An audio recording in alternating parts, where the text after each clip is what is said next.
মধ্যপ্রাচ্যে Israel Iran সংঘাতের প্রভাবে অস্থির হয়ে উঠেছে বৈশ্বিক জ্বালানি বাজার। একই সময়ে আলোচনায় রয়েছে বাংলাদেশ যুক্তরাষ্ট্র শুল্ক চুক্তি। এসব প্রেক্ষাপটে আগামী 2026-27 অর্থ বছরের জাতীয় বাজেট কেমন হওয়া উচিত তা নিয়ে সুপারিশ দিয়েছে গবেষণা প্রতিষ্ঠান centre for policy dialogue CPD. মঙ্গলবার সকালে রাজধানীর ধানমন্ডিতে আয়োজিত এক ব্রিফিংয়ে সিপিডি জানায়, মধ্যপ্রাচ্যের সংঘাতে আমদানি নির্ভর মূল্যস্ফীতি তীব্র হওয়ার আশঙ্কা রয়েছে।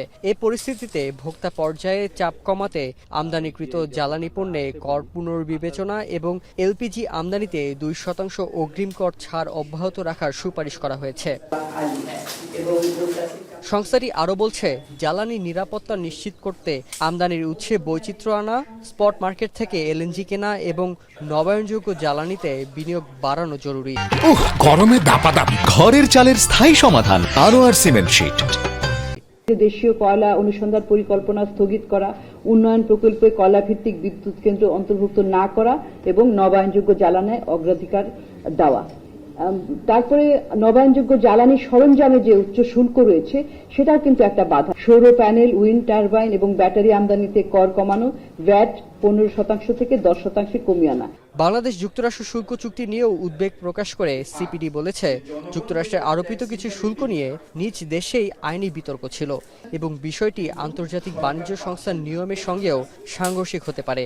এই অবস্থায় ডব্লিউটিওর কাঠামোর বাইরে গিয়ে চুক্তি করার সিদ্ধান্ত নিয়ে প্রশ্ন তুলেছে সংস্থাটি। আমাদের সর্বসম্প্রতি একটা লেখায় বলেছি উইপনাইজেশন অফ ট্রেড। এখন এইটা ডব্লিউটিও কে অবশ্যই দুর্বল করেছে এবং অবশ্যই আমি এটা তো বলতেই হবে যে, এবং আমরা আমাদের এই রিপোর্টেও লিখেছি যে এগ্রিমেন্ট অন রেসিপ্রোকাল ট্রেড যেটা করা হয়েছে ইউএস এর সাথে, আমরা কিন্তু লাস্ট লাইনটাতে আমরা বলেছি এটা যে এটাকে রিভিউ করার জন্য।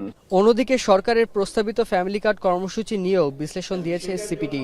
সংস্থাটির হিসেব অনুযায়ী 2 কোটি পরিবারকে ফ্যামিলি কার্ডের আওতায় আনতে বছরে প্রায় 60,000 কোটি টাকা প্রয়োজন হতে পারে, যা বর্তমান সামাজিক নিরাপত্তা বাজেটের বড় একটি অংশ।